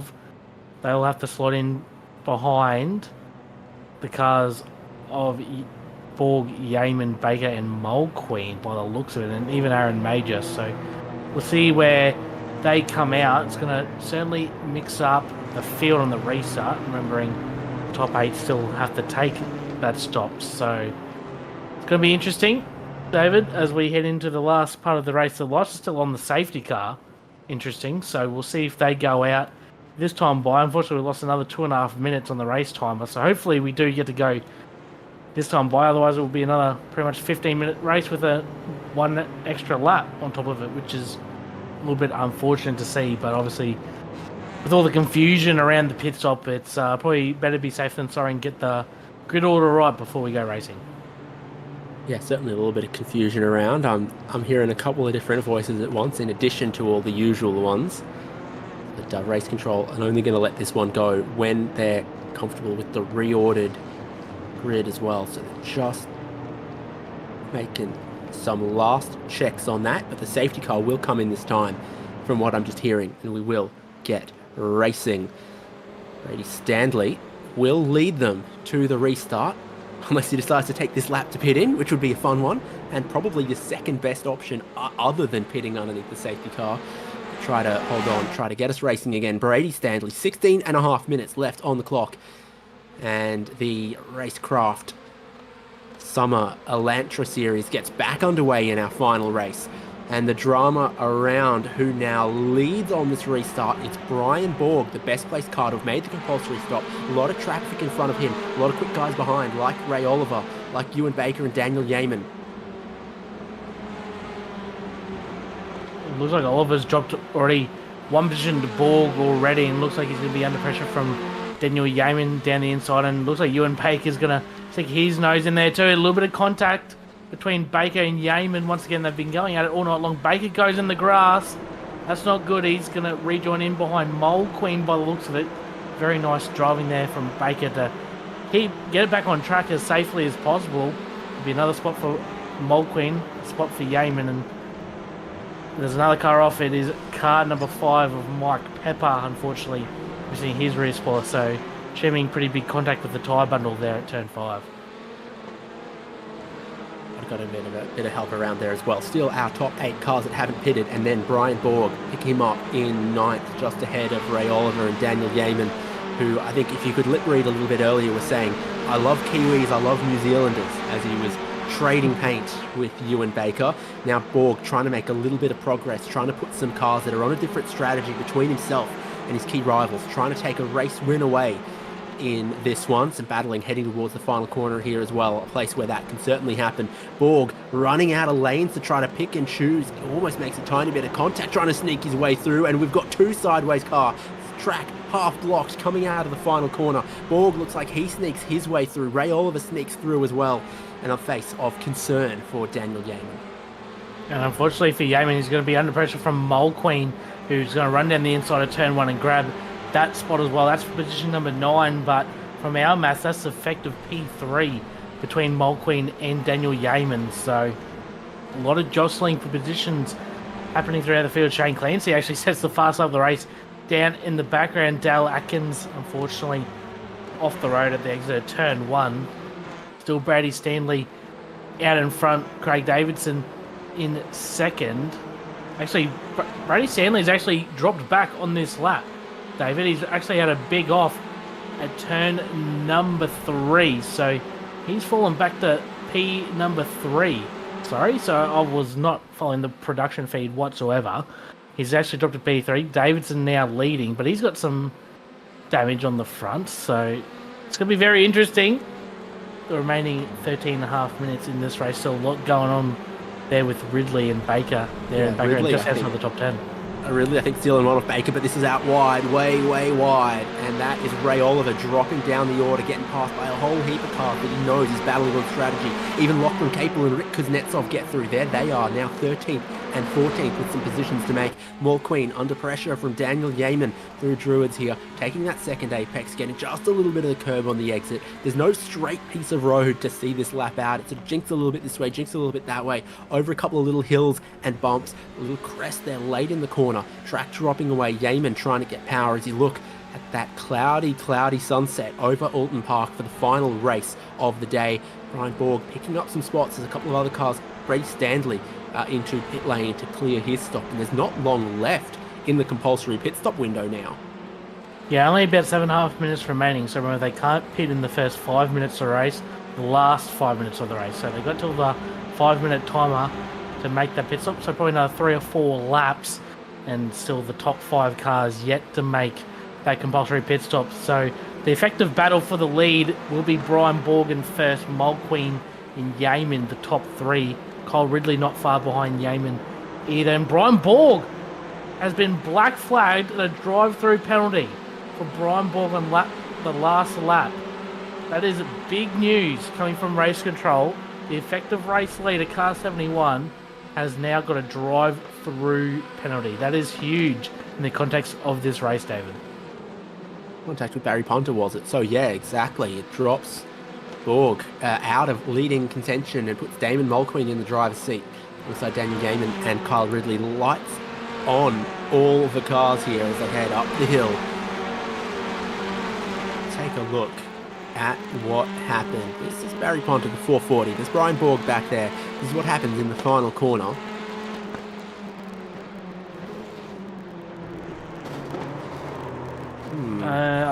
Might be justified. Another car was already around there, so it's always never easy to make those calls as race control. Brian Borg does come to the lane straight away, so that penalty. And now the battle for the effective race lead between Mulqueen and Yeaman, side by side down the front straight.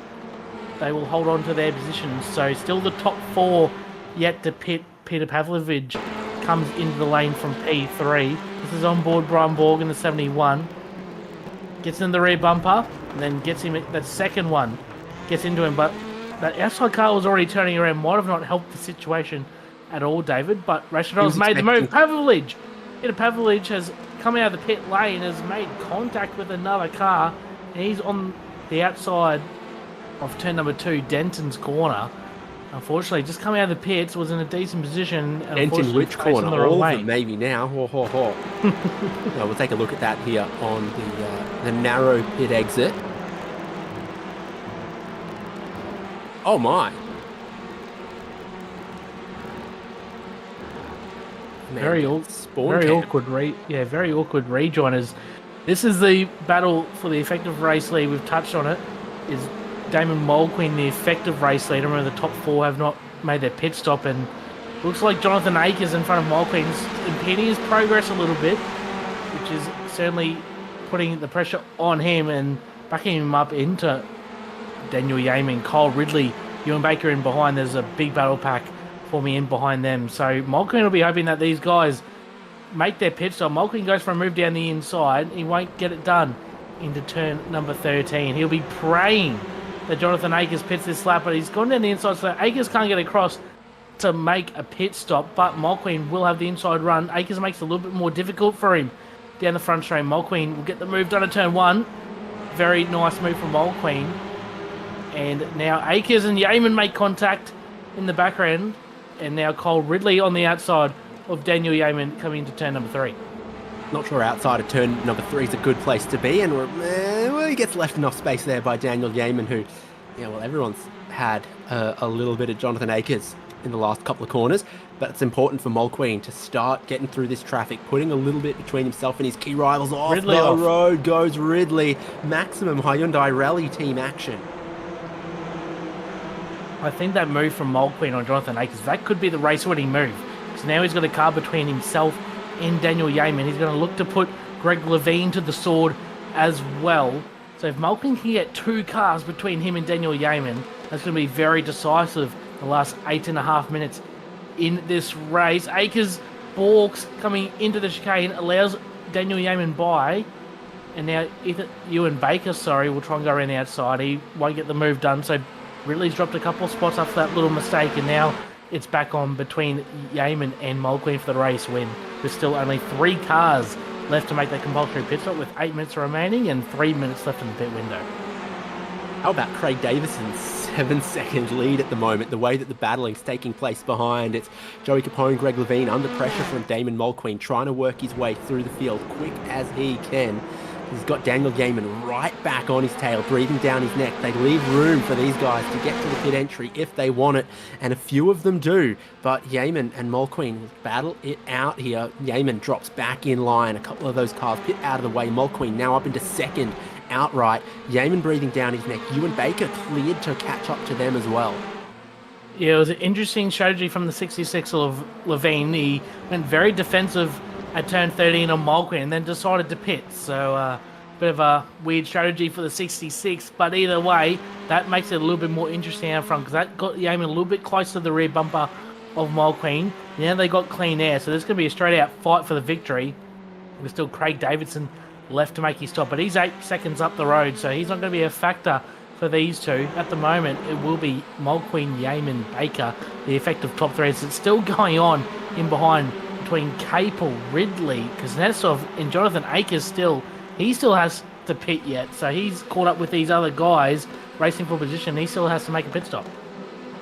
Ridley looking to go around the outside there, and he makes it happen. One of the difficult places to make a pass. Really only one line once you get into it. Next is Rick Kuznetsov trying to line up on Jonathan Akers, yet to stop. If he doesn't stop this lap, I think he's out of time. So that's pretty much how it's got to be. Same is true for Craig Davidson. His lead out to 7.5 seconds now. So once he makes his little stop, has a solid chance of still rejoining inside of the top 20. And the race leader is going for pit lane to clear that compulsory pit stop. 50 kilometers an hour through the lane, and it will release Damon Mulqueen, Daniel Yeaman, Ewan Baker into the lead of the race. There goes Jonathan Akers as well, just to start to finally clear it up at the end of the pit window. Now it's just a straight fight for victory the last 6 minutes of this race. The lights are on. We're nearly at 4 p.m. in the afternoon, an overcast day here in Little Budworth in England at the Oulton Park International Circuit. And Damon Mulqueen, remember, he started position number 11 in this race. Daniel Yeaman started 10th. Ewan Baker started 9th. So they got their way through the field We've seen Capel make some really good ground early on in the race. He's only now in position number 6, so he sort of stalled out in the middle part of the race. He's battling Kuznetsov for position number 5, but the top 2 look pretty safe at the moment, and Ewan Baker's got a little bit of pace to burn as well, so expect him to be in the fight in the next lap or 2, but we're only going to have about another 3 laps left in this race.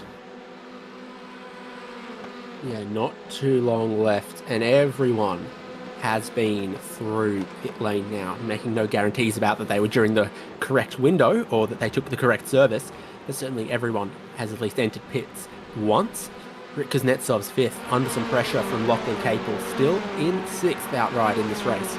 Lachlan Capel, Aaron Major, King Cam Edwards, Simon Mizomo as the top 10 at the moment. The race leaders through the double apex right-hander. McQueen just keeping a couple of car lengths between himself and Daniel Yeaman at the moment. Ewan Baker in good place to pick up a double slipstream, and he's had the fastest lap of the race in some of these previous races. He's 1.4 seconds away from the lead. Start 3 laps to go. Just 3 on the board, David, in this very interesting round here at Oulton Park. A bit of carnage throughout the field, but out in front's been some fantastic racing all night long. Mulqueen sets the fast lap of the race at a really good time as well. He's got a half a second over Daniel Yeaman, not far back to Ewan Baker either, only 1.5 seconds separating the top 3 as one of the Racecraft cars gets out of the way. Unfortunately, they're a lap down. John Merritt, big recovery from him. Remember, he started the second race in position number 34, and now he's climbed to 11th. So, and even Simon Mizomo as well started race 2 and 41st. He's now in 10th here in race 3. So, some very impressive drives throughout the field. And even Brian Borg as well. Remember, he started dead last in race 1. Got to the lead of this race. Unfortunately, did have that penalty to serve. He's down in 14th at the moment. So, some impressive drives throughout the field on a track that we've been dubbing all night. Very difficult to pass. We've had some massive movers throughout the field. A lot of chaos, a lot of chance to gain and lose positions when the racing's so close. The identical Hyundai Elantras all through the field.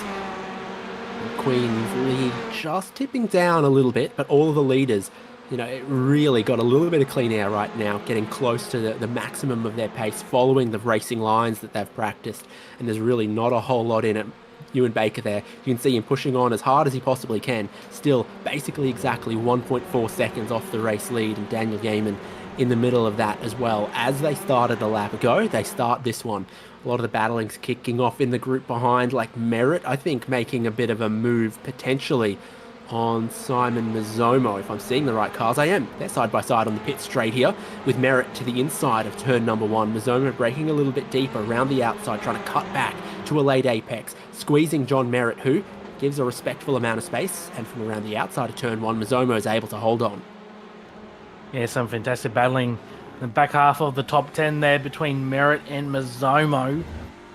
Mizomo 10th, Merritt 11th, and Vinny right in behind them as well. So they're going to go side by side through turn 4. Pretty bold move there from Merritt. Will get the move done. Some nice cooperation as well from Mizomo, and Merritt will get the move done to position number 10, but it's a little bit spread out throughout the top 10 at the moment. Looks like Baker's closing in a little bit on Yeaman, was 0.3 faster on the last lap than him, but looks like Mulqueen's just skipped away a little bit, 1.2 seconds out in front. There's Ryan's view of the action. Looks like Mulqueen getting away from Yeaman. Yeaman dropping back into the clutches of Ewan Baker, 2nd and 3rd. Kyle Ridley, a little bit of space to himself in 4th. Dug up a little bit of the grass and got sideways just as he was coming up the hill. So that's off in 5th. Holding off Lachlan Capel and Aaron Major for the moment. But Baker looks like the driver next in line to have a chance of making a move. There's still plenty to play out as we come to the white flag. We're a minute 15 left. That means we will get the white flag this time by to start lap number 15 of this 30-minute feature race. And it's the 42 Synergy Sim Racing Machine of Damon Mulqueen will lead him away to this final lap. Ewan Baker still setting good laps in behind Yeaman. Kuznetsov sets the fast lap at 39.6. He's right in behind Kyle Ridley battling for 4th. Could still be on here for position number 2. If Baker can get off the hairpin at turn 5 nice enough, he might have a chance down turn 7, but looks like Mulqueen's pretty safe out in front.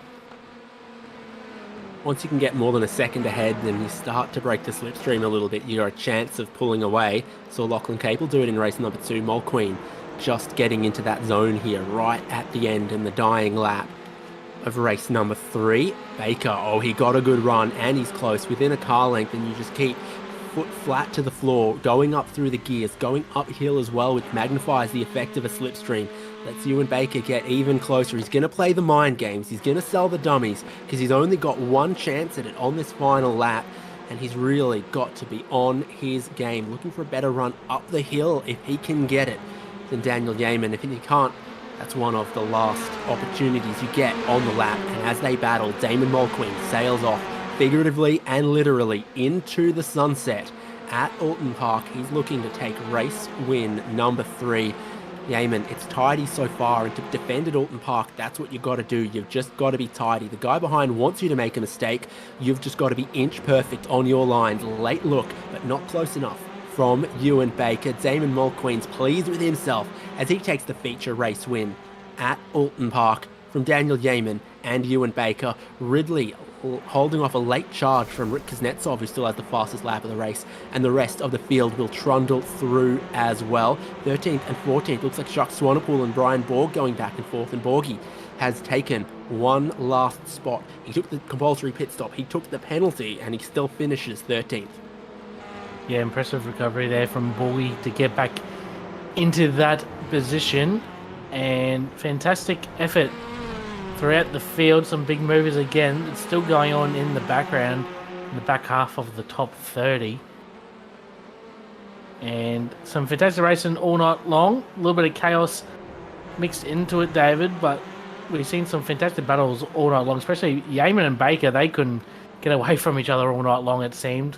Again, some fantastic racing all night, and race number 2 is in the books for the Racecraft Summer Elantra Championship here at Oulton Park. And we will head to round 3 in a few weeks' time, but tonight it is Damon Mulqueen winning the feature race here in race number 3. Some exciting tracks coming up for this championship as well, with I think it's Bathurst, Brands Hatch and Laguna Seca, and then Sandown in that order for the Racecraft Elantra Summer Cup. Mulqueen's on his victory lap, and I wonder how he'll celebrate. If you want to do some calculations on round winner, then Capel with a first, and a 6th, but Mulqueen at the 4th, 2nd, and a 1st, and the win in the feature. So both of them having a good round, all things considered, sharing a little bit of the limelight at Oulton Park. Well, pardon me. Look at the race results of race 3, the 15-lap, 30-minute feature. Mulqueen the winner from Daniel Yeaman and Ewan Baker. Kyle Ridley, Rick Kuznetsov, Lachlan Capel, Aaron Major, Matthew Keane, Cameron Edwards, and John Merritt. The top 10 there. We had Simon Mizomo, Vinny Noyan, Brian Borg, Jacques Swanepoel, Craig Davidson, Brady Stanley, Clint Collard, Tom Wilkinson, Tom Yakovlejevic, Joe Capone 20th, and then of course with the safety car, a lot of cars still on the lead lap, like Michael Schroeder, Jonathan Akers, Ray Oliver, Bent Johannesson, Andrew Lachlan, Mike Pepper, Michael Locke, Greg Levine, and Peter Pavlovich. Just a minute away from the lead was John Lee. And then Thiago Masadou, Dale Atkins, and Byron Hoy, last car on the lead lap. 1 lap down, Byron Bunter. 3 laps down, John Lee. And then Reese Gardner, Shane Clancy, Ricky Satria, Brody Sentence, some retirements there. And there'll be one more, I think, based on the size of collision we had at the race start as well. I think that's, Jesse McMenamin, Jonathan Kiley, and Clint Harvey. Another massive field of cars here for round number 2, David, and looks like we've got a few drivers in here for a post-race debrief, a bit of an interview, and we'll grab our race 3 winner from Synergy Sim Racing across the pond in New Zealand. Damon Mulqueen, fantastic night for him, 4th in race 1, 2nd in race 2. And then race 3 winner, Damon, congratulations on the race 3 win. Tell us about that race, because it looks like at the start you got a little bit balked up starting from position number 11, but once that safety car resolved itself, you certainly come through the field with some fantastic pace. Yeah, first lap was going to be first lap, and at the time I was like, I can't see to my right because I'm on a single monitor, so I'll just stick to the outside a wee bit, just give some space. And unfortunately, yeah, dropped me a bit wide and whatnot, and then just thought I'd settle in, and then we got the safety car and the chaos that was that, which put us around under safety car for an extra lap while things got ordered. But it was a really good race, and it all became about trying to figure out who had and hadn't pitted, because I'm not that fancy and that's too much telemetry for me. And look, we were talking about it all night long, that this is probably a pretty difficult track to get around in these front-wheel drive TCR cars. How did you find the track in these cars tonight, also with the fix-up, and how did you find the racing out in front? Because it looked pretty interesting from our point of view. Yeah, the setup was pretty good. Still nowhere near as having the back end come out as what I'm used to. So, but for this sort of series, the crew at Southern Cross ESports are, trying to encourage as many people in as they can. So, a safe setup like that is a good way to go forward, and in theory will also help, having less incidents and stuff. Like, there'll still be accidents, they will happen. But it helps tidy up the drivability of them a bit. But racing around here is difficult to pass, to say the least. And in the first two races, I was just sort of sticking with the lead pack and not going for anything, because even though it's a short series, all it takes is one bad race and get out of the play pool for the championship. So it's all about looking after car on track and not getting caught up in things. When you have things happen in front of you, somehow got to react and know where to go, and it's a bit of a lucky guess. But yeah, there was a few moments in those races where it was sort of like, ooh.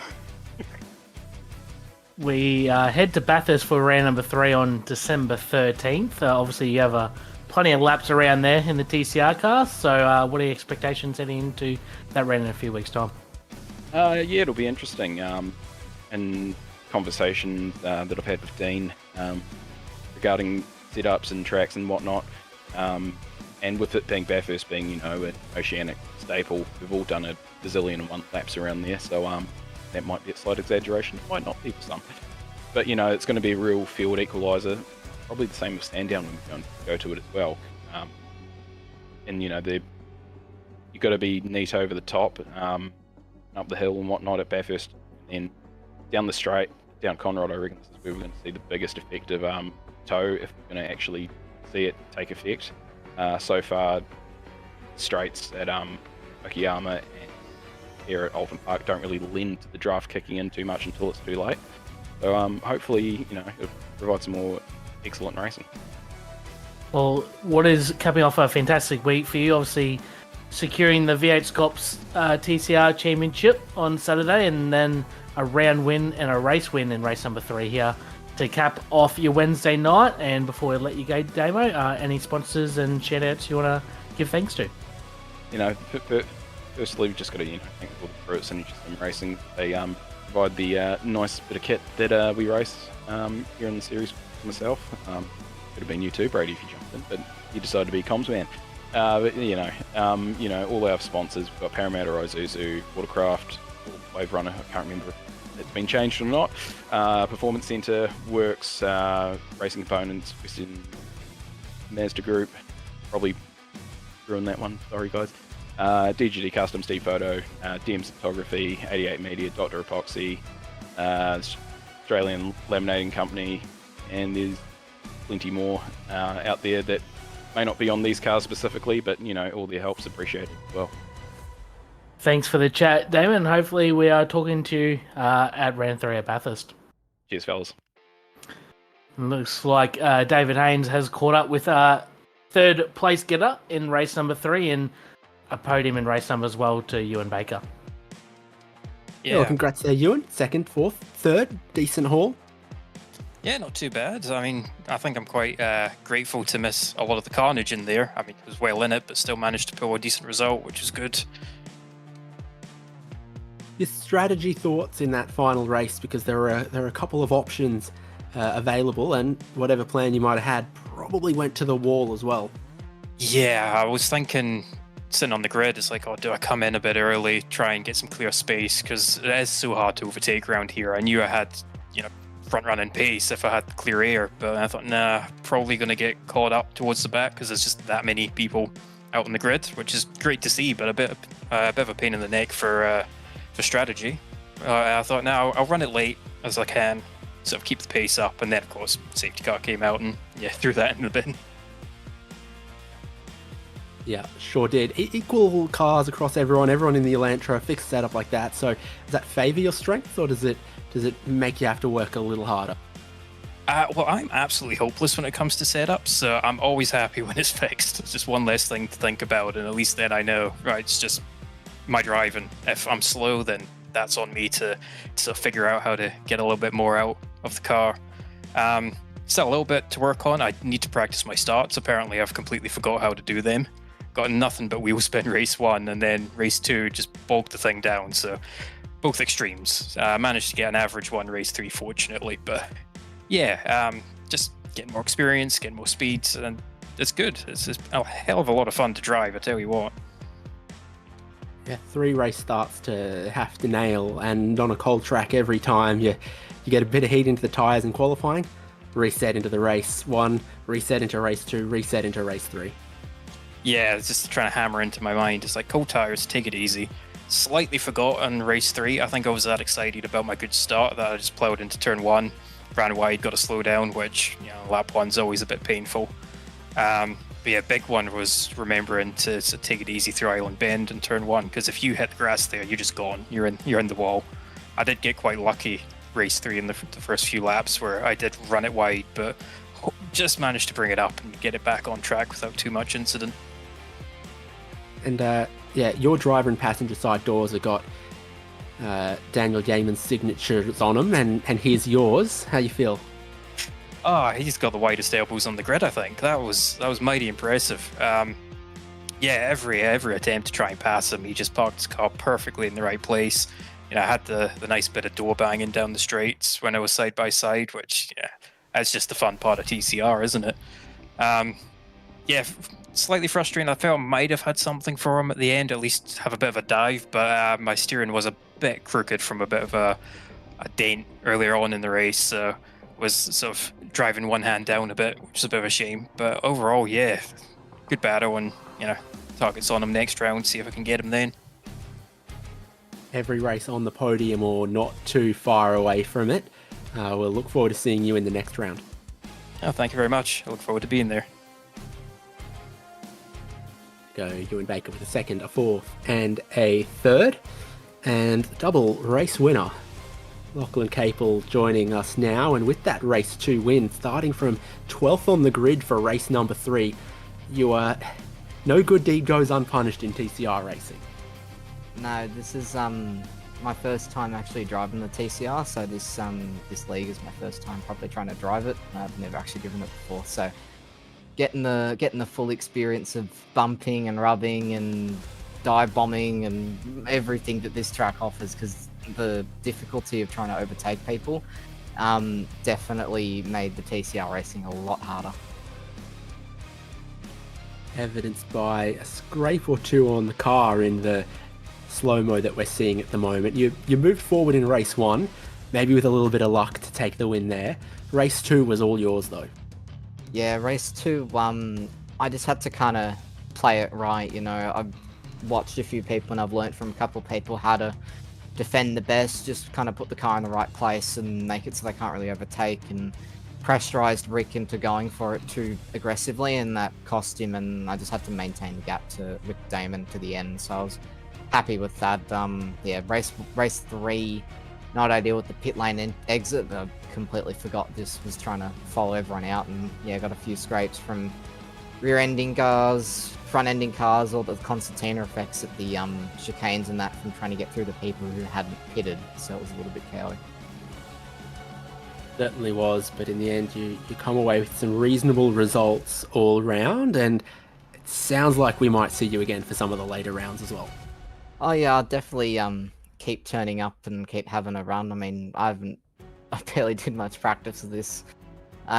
and I was kind of decently quick, so we'll just we'll keep chipping away. I mean, being able to compete with the likes of Dan and Damon, who both won championships in this car in outright, it's a good feeling. So it was good being able to transfer all my pace from most recently a lot of GT racing and iRacing gaming and V8 driving from doing the Pro Series with Seb and all that sort of stuff. So it's a kind of a good break and a good sort of mix, and trying to get my eye into a couple different cars to try and make myself a good all-rounder in the sim. Best of luck. Congrats. We'll see you around. Thanks, guys.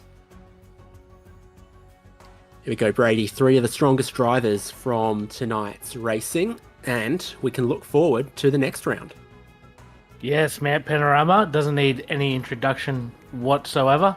Brand number 3 of the Southern Cross ESports Racecraft Elantra series. Round number 3, Mount Panorama, 9:30 p.m. daylight savings time, 13th of December.